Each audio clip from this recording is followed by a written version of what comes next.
Fala investidores, no vídeo de hoje nós vamos comentar aqui sobre o desempenho no segundo trimestre de 2025 da Petrobras. A gente vai colocar aqui também a questão de análise gráfica, análise técnica. Vamos ver também se tem aqui alguma pegadinha com relação a isso, qual que é o maior risco também que a Petrobras ela oferta com esses múltiplos, com essa geração de caixa que ela está tendo. Bom, então sem mais delongas, desde o começo do ano a Petrobras ela amarga uma queda bem significativa de 14,66%.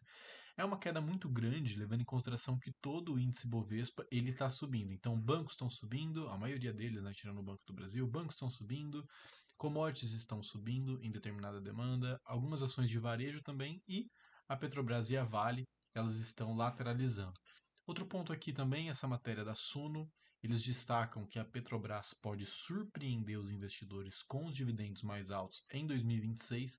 o que seria algo muito relevante, porque o dividendo da Petrobras já está muito alto, está beirando a casa dos 16%, ou seja, muito acima do que a gente coloca como preço teto, que é 6% de retorno em dividendos. Então vamos ver se isso daqui faz de fato sentido. Bom, como destaque operacional, eles colocam aqui o aumento da produção total de óleo e gás natural, e eles colocam aqui que foi 5% acima do primeiro TRI de 2025, um recorde de produção operada e também de produção própria no pré-sal, um incremento de produção no campo Tupi versus o primeiro semestre de 2024, e falam que esse aumento é a confiabilidade do sistema, ação de gestão de reservatório e resultados de programa estratégico focados no ativo. Colocam também novas descobertas e aquisição de novas áreas exploratórias, ou seja, ela não está parada, ela está descobrindo aqui outros tipos de ativo, como a questão aqui do pré-sal da bacia de Santos no bloco de Arã, e também eles adquiriram 10 blocos exploratórios na margem equatorial e 3 na bacia de Pelotas, na quinta rodada de oferta permanente da Agência Nacional de Petróleo.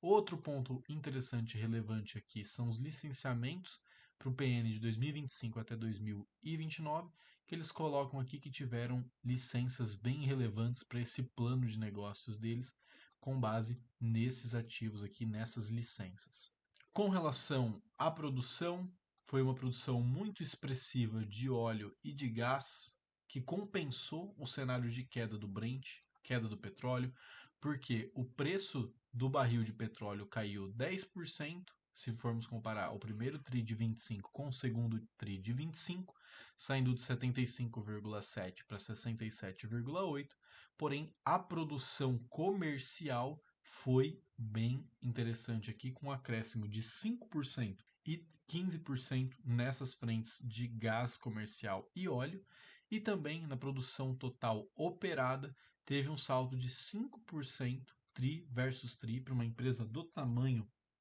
da Petrobras, é algo muito bom. Outro ponto que eles colocam aqui é a performance operacional que sustentou os resultados financeiros e a sólida geração de caixa. Então, com o EBITDA, em que pese tenha um decréscimo de 4% trimestre contra trimestre no EBITDA ajustado, a gente vê aqui que o lucro líquido teve um salto de 2%, o que é algo que está na média aqui, está em linha, e o fluxo de caixa operacional teve um decréscimo de 11%, saindo de 8,5 para 7,5, algo que a gente considera aqui padrão, né? Outro ponto também é a entrada de unidade afretada, que impactou o endividamento ao longo do ano de 2025, e colocam aqui como destaque a elevação em função da entrada do Alexandre Gusmão e Almirante Tamandaré e as captações. Então, se a gente for observar aqui a questão de arrendamento, financiamento, dívida líquida e dívida bruta, ela está surfando aqui com uma oscilação e teve um aumento aqui com relação ao endividamento. Então, a gente pode destacar aqui que de fato teve um aumento do endividamento da empresa na sua dívida bruta e também na sua dívida líquida por conta da parte dos arrendamentos e dos financiamentos. Com relação à questão do CAPEX, eles destacaram que é essencial para o crescimento da curva de produção, que eles têm também um cronograma que está adequado para a manutenção e a gestão eficiente do reservatório, que também podem contribuir para essa questão do crescimento da curva, e destacando aqui também uma questão de produção de óleo e gás e um crescimento no nível de confiança na curva de produção desse plano, tendo aqui uma produção de óleo crescente trimestre contra trimestre. Outro ponto que é muito interessante aqui na Petrobras é o compromisso que eles estão tendo com a distribuição dos proventos, né? Com os dividendos e com o juros sobre capital próprio, que é o que interessa para a maioria dos investidores. Então, eles estão com uma política bem sólida de remuneração aos acionistas, que estão com relação aos valores do petróleo. Então, no segundo TRI de 25, foi distribuído 0,67 por ação, 8,7 bilhões para os acionistas, e como pagamento aqui também teve a primeira parcela no dia 21/11, de um juro sobre capital próprio, e uma segunda parcela no dia 22 de dezembro, com 0,13. Então, você consegue ver aqui que eles têm uma sustentabilidade financeira da companhia e um compromisso com remuneração aos acionistas, pegando aqui a conta que eles estão fazendo de remuneração é 45% vezes o fluxo de caixa livre, que gerou esse coeficiente aqui. Quando a gente vai ver cotação versus o lucro da Petrobras, a gente consegue observar que tem um gráfico bem desenhado aqui com relação a essas oscilações,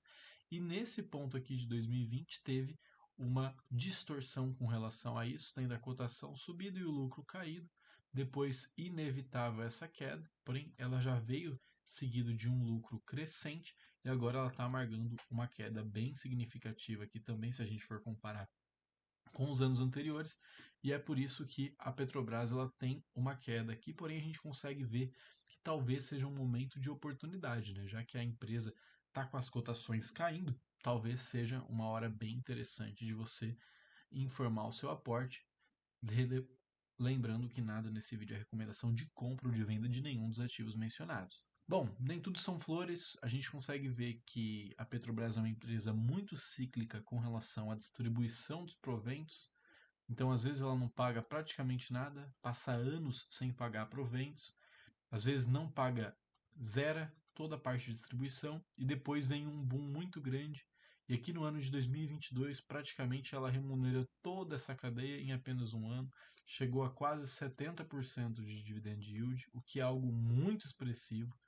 E agora ela está reduzindo novamente a questão da distribuição dos proventos em virtude da questão do lucro. Bom, vamos olhar gráfico. Como a gente olha aqui para o gráfico de Petrobras, a gente vê aqui que essa região onde ela está lateralizando agora pode ser entendida assim como uma região de aporte, né? Porque a gente vê aqui que teve uma lateralização bem interessante. Então, nesse ponto aqui, nós temos um ponto de resistência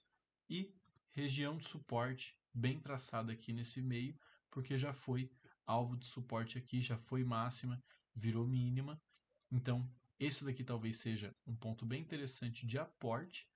tá certo? Região de suporte é região de aporte. Então, nesse valor de preço aqui, eu me sinto confortável em aplicar meu dinheiro na Petrobras. Lembrando que eu não tenho ação, não é recomendação de investimento. Porém, se você está pensando em comprar uma ação que está bem descontada com relação a gráfico, talvez esse daqui seja o momento, já que o índice todo andou e ela ainda não. Se ela despontar, o índice consegue subir bem, bem mais. E quando a gente olha para os indicadores, a gente consegue ver um dividend yield extremamente agressivo, na faixa de 16,69%, um PL muito barato frente a toda a geração de caixa que ela oferta, de 5,23%, um PVP muito real aqui, comparado aos pares das empresas de petróleo, uma dívida que para o tamanho da empresa ela até que está controlada, né, 2,4 aqui de dívida por EBITDA, uma margem muito boa, uma margem EBITDA muito boa, margem bruta excelente, margem líquida excelente aqui também, crescimento de receita, crescimento de lucro. E qual que é o grande problema aqui que eu vejo com relação ao medo que o pessoal tem na Petrobras? É o risco do governo. Esse é um dos motivos que eu fico muito de fora. Acho que para ter o ativo na carteira tem que valer muito, muito a pena, porque você pode ser surpreendido a qualquer momento por uma canetada do governo, por uma decisão que pode ser muito mais política do que econômica, que visa os interesses com relação aos interesses de reeleição, interesses populistas. E talvez esse seja um dos motivos que a Petrobras ela não está na carteira de muitos investidores PJ, muitos fundos, em virtude disso, mesmo sendo uma empresa espetacular com relação a todo o seu histórico e tudo que ela tem entregue aqui com relação a dividendo, se nós formos comparar ano contra ano. Bom, pessoal, vou ficando por aqui. Peço que você deixe seu like, que você se inscreva no canal para me ajudar a crescer cada vez mais aqui no YouTube. E eu vejo vocês no próximo vídeo. Um abraço.